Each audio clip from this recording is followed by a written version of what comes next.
Hello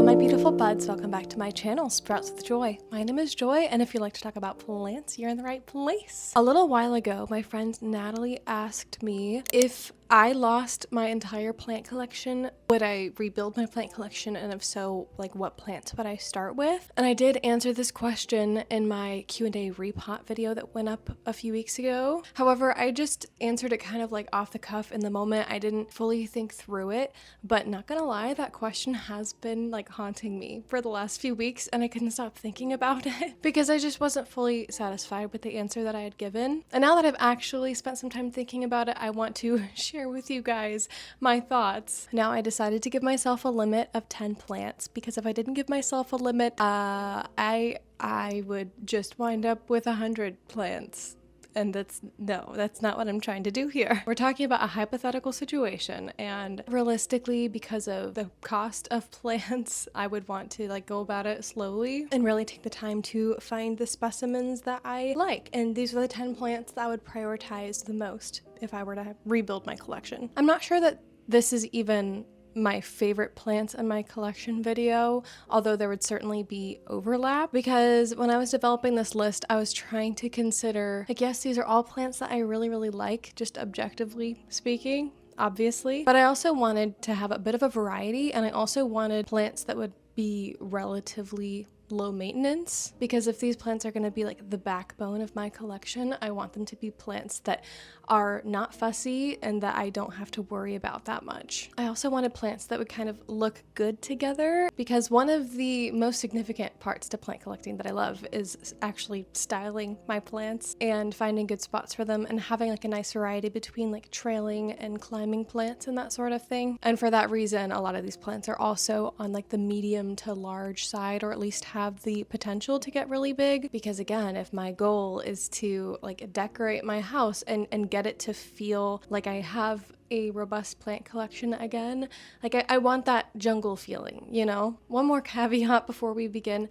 While this is a very fun question, I do want to acknowledge the fact that there are people that actually literally have to do this. Like, I'm thinking of Benji Plant, like he's the foremost example in my mind, where his house literally burned down and he had to figure out how to rebuild that from scratch. So like, I want to be sensitive to that. Other people will lose their plant collections to pests, or maybe they're having mental health issues and they have to give away their plants, or their plants die and then eventually when they're ready, they rebuild again. So like, there can be a lot of serious situations where this happens. For me, it's just a fun hypothetical, because frankly, like, the idea of rebuilding my plant collection, while I would be really sad to lose any of my plants, there's also something, I don't know, I guess freeing to think about starting from scratch. I don't know if that makes any sense at all, but you know, then I would get to like relive those early days of finding plants for different spots in my home and like hunting for the perfect plant that's on my wish list. But this time I would be armed with so much more knowledge and not be stumbling in the dark as much. So okay, all that being said, grab yourself a cozy drink. I have an iced mocha. As always, this is my second coffee of the day. The first one that I want to start with is kind of an interesting one, and it's my philodendron mame, which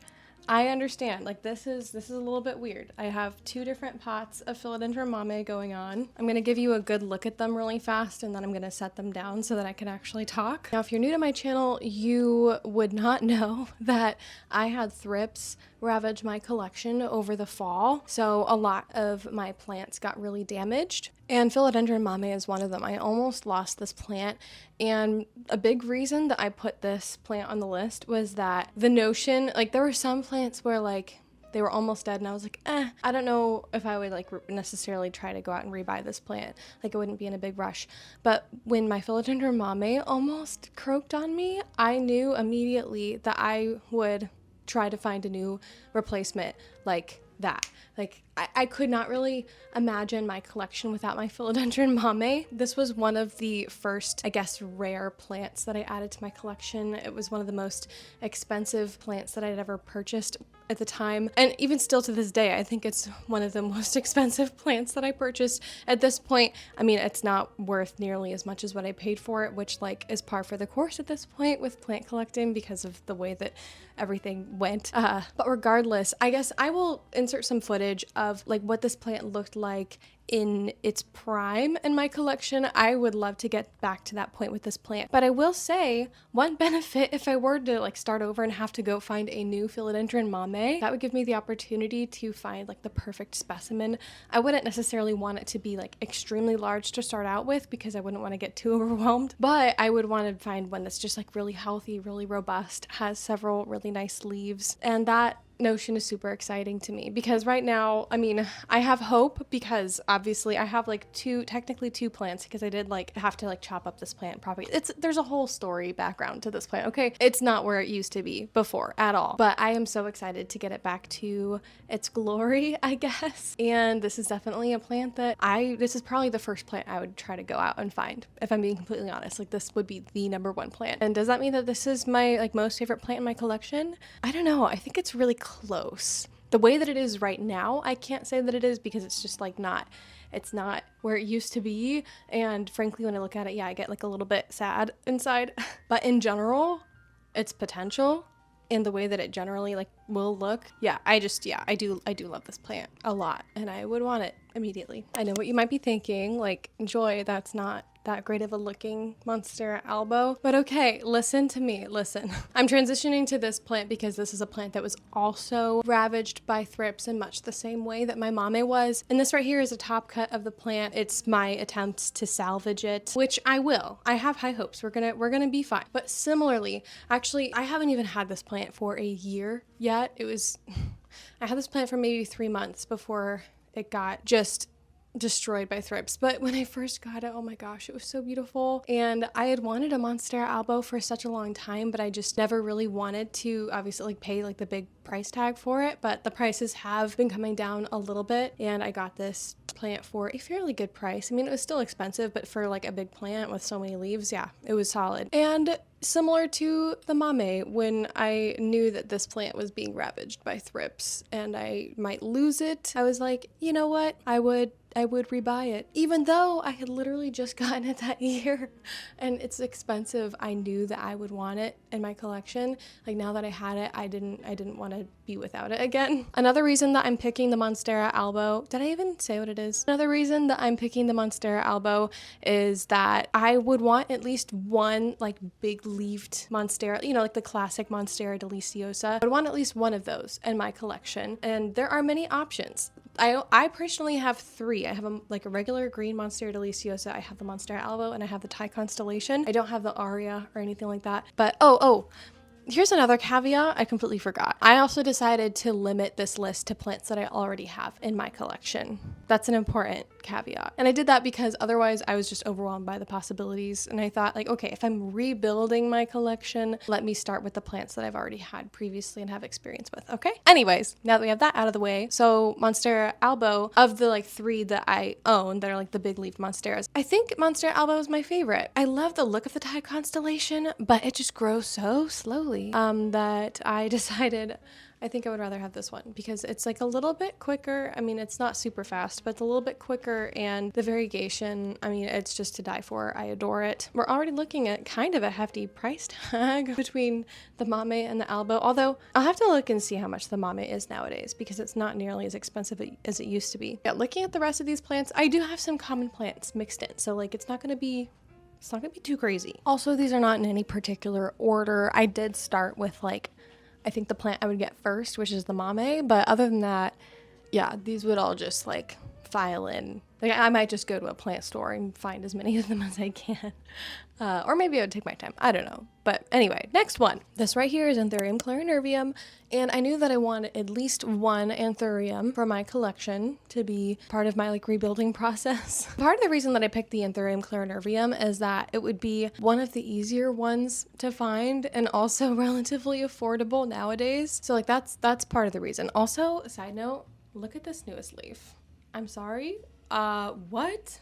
That's so beautiful. And this is growing in ambient humidity right now. I could not be happier. I have a couple of Anthuriums that are more like hybrids, and I feel like it might be kind of challenging to find those hybrids again because, you know, some of them were just one-off hybrids from stores, and like, I don't know, every single time you breed two anthurium, to my understanding, the hybrid's going to come out differently. Even if you breed those two anthurium again, like different characteristics might emerge, to my understanding. Don't quote me on that, but I'm pretty sure that's the case. So I didn't want to go with any of my hybrids, and that left me with, I don't know, like my crystallinum and my clarinervium. I also have a vitarifolium, stuff like that. I think of those like my favorite one. I still wanted to go with a velvet leafed anthurium, and yeah, that landed me with anthurium clarinervium, which I do think is really high up there in terms of my favorite anthurium for sure. Even though yes, it is a lot more common now. This was like the first anthurium that I saw online, and I just completely fell head over heels in love with it. I just think it has such a beautiful and unique look to it. And this is my second anthurium clarinervium. So my first one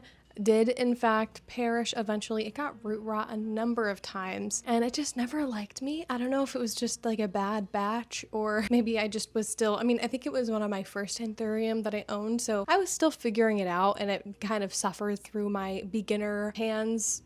But this is my second one, and it's already really thriving. I mean, you can see this new leaf. I just got it a couple months ago. And yeah, this is a plant that I think I will buy over and over again until I get it right. And that's one of the reasons that I think it would be core to my like rebuilding team, because I know for a fact that I will continue to get this plant. I really want it in my collection. Next up is my Hoya linearis. Let's take a moment to admire her. I recently repotted my Hoya linearis into this super cute checkered pot.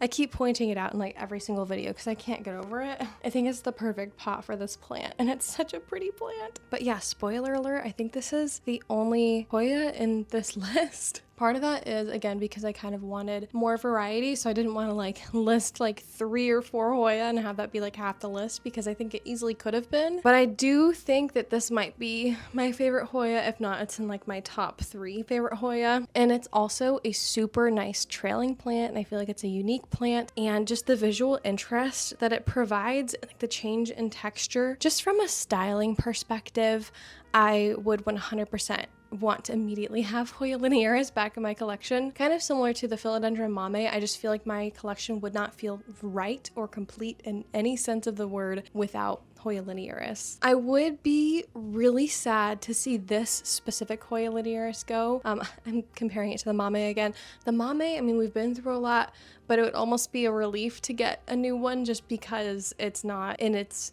glorious state anymore, and it might be nice to start over. It's the opposite with Hoya linearis. I started off this plant from a tiny 2-inch plug. If you can believe it, it was just like 1 or 2 strands. It was so small, and I have grown it into this. I mean, I'm frankly in shock that it's grown so much. And I mean, it has so much more potential. Like, I've seen really overflowing, long, massive pots of Hoya linearis. Like, oh my gosh, chef's kiss, amazing. So yes, I would be really sad because we have come a really long way. And I'm just amazed that this plant has grown so well for me, because frankly, I don't even know if I fully know what I'm doing. It just happens to like me, and I like it back. But regardless, I don't know that I would want to start off with a tiny 2-inch plug again, because it did take years to get it to this point. As fun as that was, that would maybe be a bit much. I would maybe get impatient and want to jump straight to a Hoya linearis of this proportion. I feel like that would be a little bit hard to find and maybe a little bit expensive, because I don't see a lot of Hoya linearis for sale around. Like, the only time I've actually seen a Hoya linearis for sale in person, for me personally, was in my local garden center when I found that 1 2-inch plug, and it was the only one there. I'm sure I could find one online and that sort of thing, but I don't personally see them around a lot, which is strange because it's a really beloved plant. But anyway, I digress. I would absolutely get Hoya linearis. This next plant's kind of nice because I would be able to find this probably at like a Home Depot or absolutely at my local garden center. I could find a really nice, healthy specimen. And that is the Maranta leuconura erythronera, or like just the red-veined Maranta is what people tend to call it. And listen, I know this plant is really common, but yeah, the prayer plant in general, so like this, and then I also have like the lemon lime Maranta, the silver band Maranta, Maranta kirchoviana. Like, I've got like 5 different varieties in my collection of Maranta, aka this specific kind of prayer plant. And let me tell you, like, these plants were some of the first plants that I really fell in love with, other than like succulents and stuff. Like, I remember going into a plant store and seeing these, and I just fell head over heels in love with how gorgeous these leaves are. I mean, excuse me? Are you kidding? Oh my gosh. It's so beautiful. I also think that this plant is really underrated, to be honest. Like, I know a lot of people like marantas, but I think people tend to get frustrated with them because they don't always cooperate or they get crispy edges. For some reason, like, I've gotten pretty fortunate. I feel like my marantas all generally like me. I don't know. It's a little bit of a mystery to me. I do think it has to do with like the ceramic pots that I keep them in, or plastic. I don't really keep them in terracotta anymore because when I kept them in terracotta, we struggled hardcore. But this plant's really nice because I actually have it in a super low light corner. So if I have any low light areas in my house, like this plant's going there. If I have a corner that like I want to plant there, but it wouldn't do well for most other plants. I feel like this plant has been really adaptable. I've had it for years and years and years, and it's gorgeous. It's easy to propagate. I love the way that it kind of like trails down. I love everything about it. And again, like my collection wouldn't feel complete without my red vein maranta. I guess I could like theoretically trade it out with any of my other marantas, but this is the one that I've had in my collection for the longest. And yes, I know I would be rebuilding by like buying a new plant, but I don't know. I feel like it would feel more correct to get this one first because this was the first one that I had to begin with. Oh my gosh. Okay, this is such a big plant. This is my fern leaf cactus. I mean, it can barely fit in the frame. This thing is so wild and fun. Of my first 10 plants that I would go out and get again, I would definitely want to have at least one plant that is representative of like jungle cacti and succulents and that sort of thing. I mean, I actually made an entire video recently featuring all of the different succulents and cacti and jungle cacti and stuff in my collection. So I love them a lot, and I had a little bit of a hard time picking which one I would want to have first if I were to rebuild my collection. I think, yeah, fern leaf cactus won out, and part of it is that it's just so big, like it takes up a lot of space, which in this scenario is ideal, frankly, because I would want my house to feel like a jungle again as soon as possible, and the fern leaf cactus just puts in a lot of work to that end. I mean, it's pretty self-explanatory. Like, it's huge. I have it hanging in a window. So like it doesn't feel like it's in the way, but it takes up a really good amount of real estate in my house. It's also really unique and funky. It's kind of similar to the Hoya linearis, and that I feel like it would break up any sort of ordinary foliage with some really cool looking leaves. Like, are you kidding? Ugh, it's so cool. And yeah, in general, this is one of my favorite like jungle cacti / cacti, like of that whole category. This is one of my favorites. So it just feels right to start with one of these. This right here is my philodendron Audubon.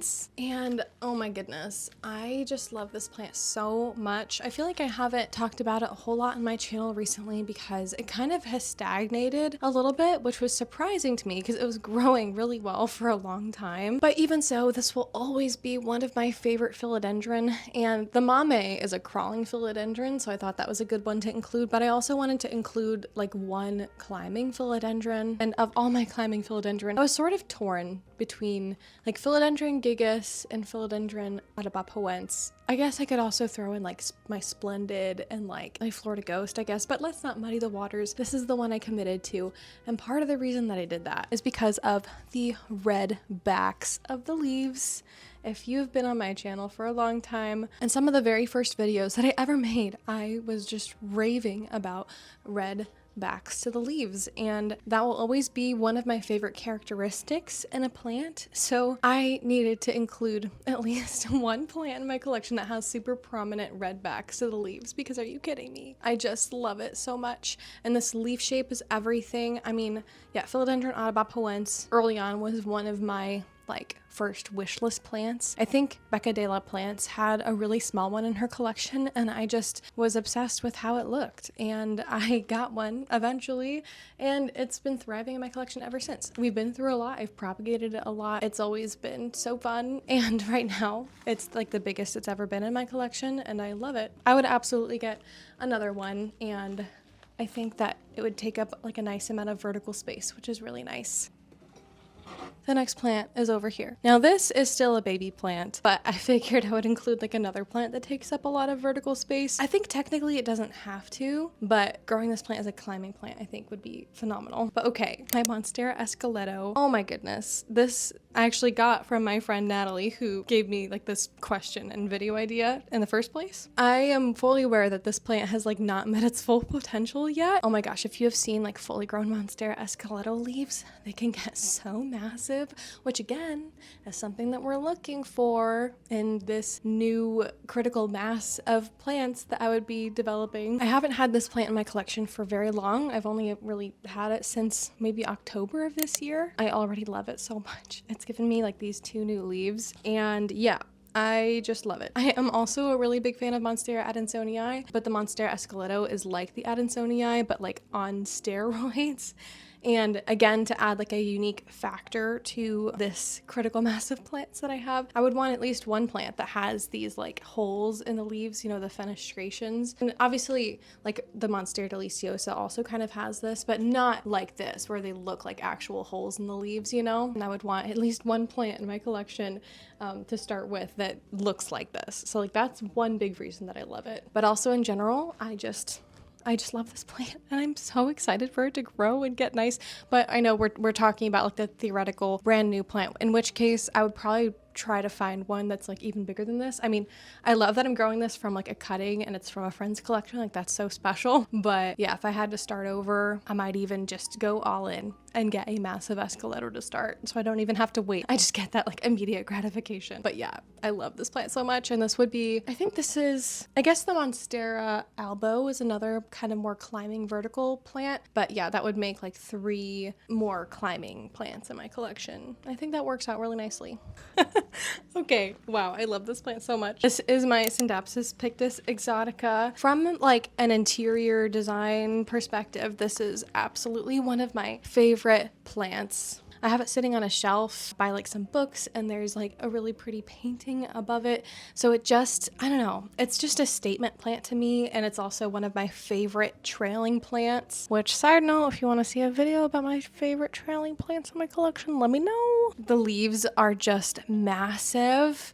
Oh my goodness. And I have the issue with other Scindapsus a lot where like they put off runners or the leaves get really small. Not so with the Scindapsus pictus exotica. I don't really know why that's the case, but yeah, I've never really struggled with having runners on this plant. I've propagated it multiple times, shared it with friends. Like I just love it so much and it grows so easily and it's so low maintenance. Like, are you kidding me? It's the perfect candidate for rebuilding my collection and I'm obsessed with it. I frankly don't know what I would do without it. I feel like my house would look so empty. This is definitely a contributor to making my dining room feel more like a jungle. So, yep. This gal made it to the list for sure. Okay, and then the last plant that I'm including. So this is the 10th plant, right? Did I get all of them? Hang on, let me count. Yeah. Okay, we're on the last plant. I was really torn for this last plant between my variegated string of hearts and this plant that I'm going to talk about. I cannot hold this plant because it's attached to the wall. So this will be like the 4th plant that is more of a climbing plant, which, hang on. One second. I want to visualize in my mind because I kind of wanted to have a somewhat balanced approach, like a balanced mix between climbing plants versus bushy plants versus like crawling plants. So in this theoretical scenario, it looks like I would have, I guess, 3.5 climbing plants. It depends on how you grow the Monstera albo. I would count it as a climbing plant, but it can also get kind of bushy, like really fill out and take up like a lot of space. So I feel like it's a hybrid between a bushy plant and a climbing plant. Other more, I guess, bushy plants would be more like the Anthurium clarinervium and my Maranta, although this one could also kind of pass as a trailing plant, kind of, depending on the way that you style it. The Philodendron mame is a crawling plant, so it would take up some nice horizontal space and have these big pillowy leaves. The Scindapsus pictus exotica and the Hoya linearis would really do a nice job at filling in that trailing plant category. The fernleaf cactus is also kind of, I guess, a hybrid between trailing plant and bushy plant, kind of like the Maranta. And yeah, I feel like that's a really nice mix. So this last plant is very much a climbing plant, and that is my Rhaphidophora tetrasperma. I initially actually picked up and I'll show it to you because I have it right here. I initially picked up my variegated string of hearts because I love the coloration of it, but I realized that in terms of making my house immediately feel like a jungle, and in terms of the care and low maintenance of the plants I'm looking for in this list, I don't know, I just feel like this plant isn't quite as low maintenance as I would want it to be. Like sometimes I do worry about it a little bit. At the moment, it doesn't take up, like it doesn't feel like a big statement plant. I mean, it's really cute, it's really delicate, I love the coloration, it's wonderful, don't get me wrong. I would probably get this plant 11th, the variegated string of hearts, but my Rhaphidophora tetrasperma, I feel like this is one of the foremost plants in my collection that makes my dining room feel like a jungle. I love everything about it, just from the way that it climbs and like almost hits my ceiling. I've propagated it so many times. It has been so easy for me, even though like I water it in place. I really don't have to pay that much attention to it. It also has so much potential. Like if I wanted to keep my collection small, I feel like I could have my Rhaphidophora tetrasperma up like a whole trellis and have it take over like an entire wall if I wanted it to. It's just that perfect mixture of being a plant that's noticeable but not too noticeable, if that makes sense, because the leaves are a unique shape but they're still just plain green, so I feel like they also blend in. Like it's a cool plant if you look closely at it, but it blends in really nicely in terms of like interior decoration. Again, I just couldn't imagine my house without it. Like it would just feel wrong because of how much vertical space it takes up in my dining room and how much it just complements everything else around it. So that's my final answer. And we'll just say the variegated string of hearts was an honorable mention. There are obviously so many other plants that I absolutely adore and would eventually want to get, but for the sake of this video not being a million years long, I just limited it to my top 10. And the first 10 I would go out and buy pretty much immediately. I really hope that you enjoyed this video. Let me know if you know off the top of your head, like your top 10 plants, or even if it's just top 5 or whatever that you would rebuild your collection with. Let me know. I'm so curious. This is a great opportunity for us to all interact in the comments. Thank you so much again to Natalie for asking this really fun question and getting me to think a lot about my collection. So yeah, if you enjoyed this video, please feel free to leave a like, comment, subscribe. All those things are super helpful for my channel. And I hope that you have a wonderful and blessed day. Bye-bye.